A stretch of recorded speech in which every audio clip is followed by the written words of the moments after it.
பிரவீன் காந்தி நம்ம ஏற்கனவே பேசிட்டு இருந்தோம். திரு ரஜினிகாந்த் மற்றும் விஜயகாந்த். விஜயகாந்த் உள்ளே வரும்பொழுதே அவர் ஒரு உச்ச நட்சத்திரமாக இருந்து வந்தார். ரஜினிகாந்தோட ஒரு உருவ நீட்சியாக விஜயகாந்த் உள்ள வந்தாரு அப்படின்னு கூட சொல்லப்பட்டுச்சு. ஸோ அந்த உறவு அவர்கள் இருவருக்குமான உறவு என்னவாக இருந்தது அந்த சமயத்தில்? முரட்டுக்காலைன்னு ஒரு படம் ரஜினிகாந்தோட லைஃப்ல பொதுவாக என் மனசு தங்கன்னு ஒரு பெரிய சூப்பர் ஹிட் படம். அது ரஜினி சாருக்கு வேட்டி கட்டி கிராமங்களுக்கு அழைத்து சென்ற படம். அதில் வந்து ஜெய்சங்கர் வில்லனாக நடிச்சிருந்தார். அந்த கேரக்டருக்கு ஃபஸ்ட்டு விஜயகாந்த் சாரை தான் கேட்டிருக்காங்க. விஜயகாந்த் வந்து அப்போது ஒரு 4-5 படம் நடித்து தூரத்து இடி முழக்கம் எல்லாமே தூரம் இருக்குது. வெற்றியும் தூரத்து இடி முழக்கத்தில் நடித்து ரொம்ப தூரத்தில் இருந்தது அவருக்கு வெற்றி. பாவம். அப்போது ஒரு ஸ்ட்ரகிள் வரும்போது ஒரு பயம் வரும்ல. அப்போது இவர் இந்த ஆஃபர் கேட்குறாங்க, நீங்கள் பண்ணுறீங்களான்ட்டு. ஆல்மோஸ்ட் இவர் தயாராகிட்டார் வில்லனாக நடிக்கிறதுக்கு. ராவுத்தர் தான் வேணாம், வெயிட் பண்ணு, ஒரு வாட்டி நீ வில்லனாக போயிட்டின்னா அதுக்கப்புறம் நீ வந்து வில்லன் தான், அதுலேருந்து வெளியே வர முடியாது அப்படின்னு சொல்லிட்டு விஜயகாந்தை விழிப்புணர்வாக மாற்றி கொண்டு வந்தது ராவுத்தர்னு சொல்லுவாங்க. ஸோ மேபி அந்த படத்தில் அவர் நடிச்சிருந்தா இன்றைய விஜயகாந்த் இப்படி வந்து நின்று இருப்பாரான்னு தெரியல. அங்கே தான் திருப்பி ராவுத்தர் வந்து முக்கியமான ஆளாக படுறாரு. இவங்க 2 பேருக்குமான இது பார்த்திங்களாங்க, நடிகர் சங்கம் இருக்குது பார்த்திங்களா. இன்னொரு இது என்னென்னா, இவர் இந்த தோத்த 2-3 படம் இனிக்கும் இளமைன்னு ஒரு படம் சொன்னேன் பார்த்தீங்களா. அதுக்கப்புறம் இன்னொரு படம் பண்ணுறாரு. எல்லாமே ஆவரேஜ் ஃப்ளாப்பு இப்படி தான் இருக்குது. இப்போது இவர் போய், இது வந்து விஜயகாந்த் கொடுத்த பேட்டி நான் சொல்கிறது, இவர் போய் கம்பெனியாக சான்ஸ் கேட்டு அலையும் போது என்ன சொல்லியிருக்காங்க, இவர் பேர் என்னப்பா அப்படின்னா, இவர் பேர் வந்து விஜயராஜ் சம்திங். இவர் பேர் ஒரிஜினல் பேர் விஜயராஜ் அப்படின்னு இருந்த பேரை விஜயகாந்த்னு மாற்றுறாங்க. டைரக்டர் காஜா தான் மாற்றுறாரு. ஸோ இவர் போய் நான் இந்த மாதிரி விஜயகாந்துங்க அப்படின்னு ஒரு ப்ரொடியூசர்கிட்ட போய் நின்று இருக்காரு. அவங்க கிண்டல் பண்ணியிருக்காங்க. அதான் ஏற்கனவே ஒருத்தர் ரஜினிகாந்த்னு இருக்காரப்பா, நீ என்னப்பா விஜயகாந்த், அவருக்கு ஷேடாவா நீ? அப்போ ரஜினியும் பெரிய ஆள் கிடையாது, அவரும் வளர்ந்து வர நடிகர். அவர் மாதிரி இன்னொருத்தன் வந்து நிற்கிற அதே மாதிரி இருக்கா, போப்போ அப்படின்னு தான் அவர். இது வந்து விஜயகாந்த் சார் சொன்ன ஸ்டேட்மெண்ட், பேட்டியில் சொல்லியிருக்காரு. ஸோ அப்படியாக விஜயகாந்துக்கு வந்து ரஜினிகாந்துக்கு ஆல்டர்னேட்டிவான, ஏன்னா உருவம் பார்த்தீங்கன்னா அது, ஆனால் ஃபைட்டில் வந்து ரஜினி சாரோட ஒரு ரிஸ்க் எடுப்பார், ஹெவியாக பண்ணுவார். கிராமங்களில் ரொம்ப போய் சென்றடைந்தவர் யார், திரு விஜயகாந்த் அவர்கள். அதனால் பார்த்தீங்கன்னா அந்த தொழில் உரசல் இருந்துக்கிட்டு தான் இருக்கும். அது நீங்கள் என்ன தான் பெருந்தன்மையாக நம்ம பேசினாலும் உள்ளுக்குள்ளே அந்த அது இருக்கும். 2 பேருக்குமே இருந்திருக்கும். அதில் மீறி வந்து ஒரு இடத்துல நடிகர் சங்க தலைவராக மாறுறாரு பாருங்க. அங்கே தான் ரஜினி சார் இவர் மேலே பயங்க. இப்போ கூட உங்களோட இதில் வந்து ரஜினி சார் பேசினார். அவனு சொல்லுங்களேன், விஜயகாந்தோட இடத்த ஒரு நடிகனாகவும் ஒரு அரசியல்வாதியாகவும் இனி இன்னொருத்தர் வந்து ஃபில்லப் பண்ண முடியாதுன்னு சொல்கிறாரு. நியாயமாக ரஜினி வந்து அவரை எல்லாரும் சொல்லியிருக்கணும், இப்போ அவர் சொல்லிட்டு போகிறாரு.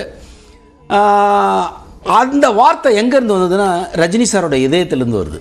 என்ன காரணம் தெரியுங்களா, அந்த நடிகர் சங்கத்தில் விஜயகாந்த் இறங்கி ஒர்க் பண்ணார் பாருங்க. இவ்வளோக்கும் அவர் பீக்லேயும் இருக்கார். வல்லரசுன்னு ஒரு படம் அப்போ வந்து பயங்கர ஹிட்டு, பெரிய ஹிட்டாகவும் ஆச்சு. ஒதுங்கி இல்லை, அப்போ கரண்ட்லேயும் இருக்கார். அப்போது அந்த நடிகர் சங்கத்தை வந்து அவர் மீட்டெடுத்ததும் அவர் ஹேண்டில் பண்ண விதங்களை பார்த்து தான் இந்த ரஜினி சாரோட ஸ்டேட்மெண்ட்டு. ஸோ இவர் 2001க்கு அப்புறம் ரஜினி சாருக்கு அவர் பிடிக்க ஆரம்பிச்சிருச்சு. அப்புறம் அரசியலில் வந்துட்டு பாமக தான் இவர் அரசியல் வர்றதுக்கே காரணமாக இருந்தாங்க. ரஜினிக்கு அரசியலுக்கு வர பயத்தை உருவாக்குனது பாமக தான். அந்த பாபா படத்தப்போ ஒரு பெரிய இஷ்யூ பண்ணி அப்போவே பெரிய பிரச்சனையாச்சு. பொட்டியெல்லாம் தூக்கிட்டு போயிட்டாங்க. அந்த ஒரு பயத்தை கிரியேட் பண்ணாங்க. விஜயகாந்துக்கு அந்த பயத்தை கிரியேட் பண்ணாங்க. அவர் அங்கேயே போய் நின்று ஜெயிச்சார் பாருங்க. அவங்க தொகுதிக்குள்ளேயே நான் வந்து ஜெயிக்கிறேன்டானார்ல, அது ரஜினிக்கு பிடிச்சிருக்கும். ஏன்னா ஒரு ஹீரோன்றது என்னங்க, ஹீரோன்றது வாயில் மட்டும் பேசக்கூடாது. விஜயகாந்த் போய் இறங்கி அதே தொகுதியில் ஜெயிச்சு பாமக இது பண்ணார் பார்த்தீங்களா, அது ரஜினிக்கு பிடிச்சிருக்கும். அது திரு ரஜினிக்கு நிச்சயமாக பிடிச்சிருக்கும். ஸோ இப்படியாக அதனால தான் பார்த்தீங்கன்னா இந்த உடம்பு சரியில்லாதப்போ ஒரு 6 மாதம் 1 வருஷத்துக்கு முன்னாடி நினைக்கிறேன், பர்சனலாக சும்மா போய் பார்க்குறாரு யார், ரஜினி சார். ஏன்னா அவரும் கொஞ்சம் ஹெல்த்தாக பாதிக்கப்பட்டவர் இல்லையா. 2012 மக்களோட ப்ரேயரில் தான் அவர் பொழைச்சி வந்தார் ரஜினி சார். அத்தனை பேருக்கு கிட்டத்தட்ட எம்ஜிஆருக்கு எப்படி ப்ரே பண்ணாங்களோ அதே மாதிரி ரஜினிக்கு ப்ரே பண்ணாங்க. விஜயகாந்த் சாருக்கு ப்ரே என்னன்னா அந்த ப்ரேயை தாண்டின ஒரு நிலையாக போயிடுச்சு. அதான் நான் சொன்னீங்களா, சைக்கலாஜிக்கலாக அவர் பாதிக்கப்பட்டார் விஜயகாந்த் சார். அதனால் இதுவாகிடுச்சு. ஸோ ரஜினிகாந்த் என்பவர் 2002-03க்கு அப்புறம் விஜயகாந்தை நேசிக்க ஆரம்பித்து விட்டார்.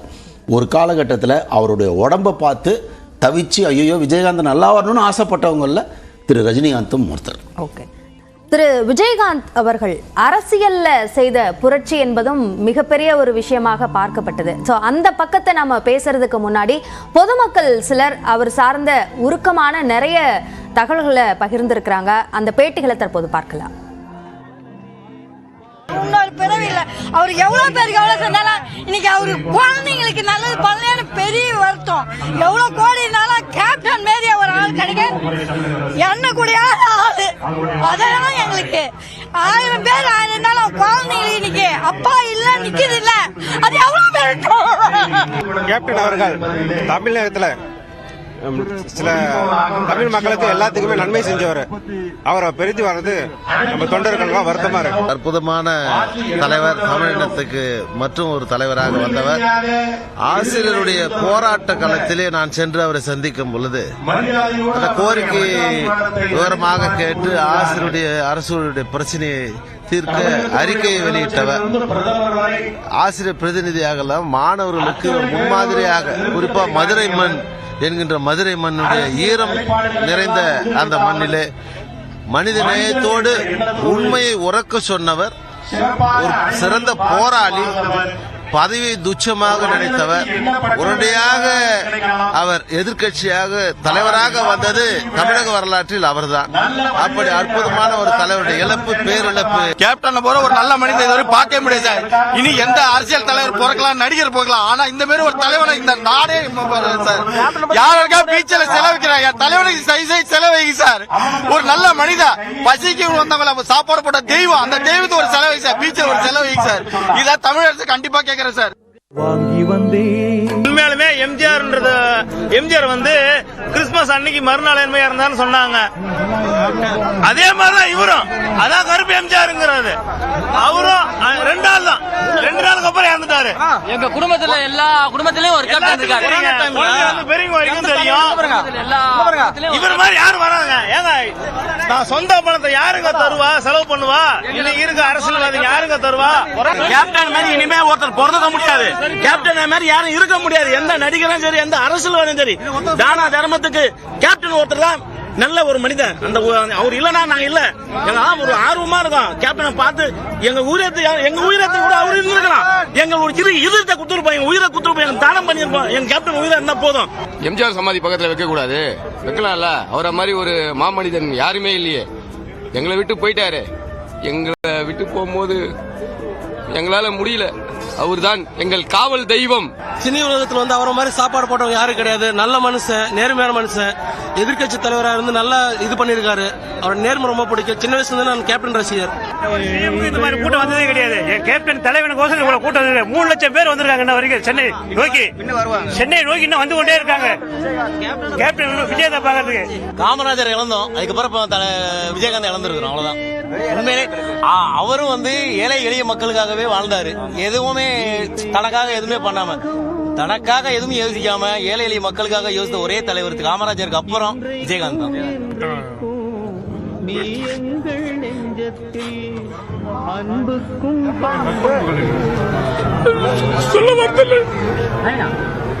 பேச முடியல. கேப்டன் மேல உள்ள ஒரு பற்று தான். இவ்வளவுக்கு அவர் உடல் நலம் பெற வேண்டி இந்தியா முழுக்க எத்தனையோ கோயில்களை சுத்தின, அப்ப எல்லாம் கொடுத்துட்டு கடவுள் இப்ப வந்து கடைசியில இப்படி பண்ணிட்டான். ஒரு கடவுளுக்கு கூட கண்ணு தெரியல. ஒரு நல்ல ஆத்மா. நாங்க வந்து இன்னைக்குன்னு கட்சியில வரல, மன்றமா இருந்த காலத்துல இருந்து இன்னைக்கு வரைக்கும் தொடர்ச்சியா நாங்க எங்களுடைய கேப்டனுடைய ஒரே ஒரு வார்த்தைக்கு கட்டுப்பட்டு இதுவரைக்கும் இருக்கோம். மன்றமா இருந்ததுலேருந்து வளர்ந்து வர்றோம். இன்னைக்கு ஏதோ புதுசா வரல. இன்னைக்கும் பாருங்க, தமிழ்நாடு முழுவதும் மன்றம் ஆரம்பிக்கப்பட்ட போது எப்படி 22 லட்சம் தொண்டர்கள் மதுரையில் கூடுனாங்களோ, அதை விட அதிகப்படியான தொண்டர்கள் இன்னைக்கு பாதி பேர் தான் உள்ள என்ட்ரி ஆயிருக்காங்க. இன்னும் பாதி மக்கள் வெளியே தான் இருக்கிறாங்க. அதனால என்னுடைய தலைவருக்கு உண்மையிலேயே கடவுள்னு ஒண்ணு இருந்தா, இனிமே நாங்க கடவுளை கும்பிடுவதாக இருந்தா எங்க தலைவனை தவிர வேற கடவுள் இல்லைன்னு தான் நாங்க சொல்லுவோம். தெரிவித்துக் கொள்கிறேன். வணக்கம். அந்த வானத்தை போல மனம் படைச்ச மன்னவனே, பனி துளிய போல குணம்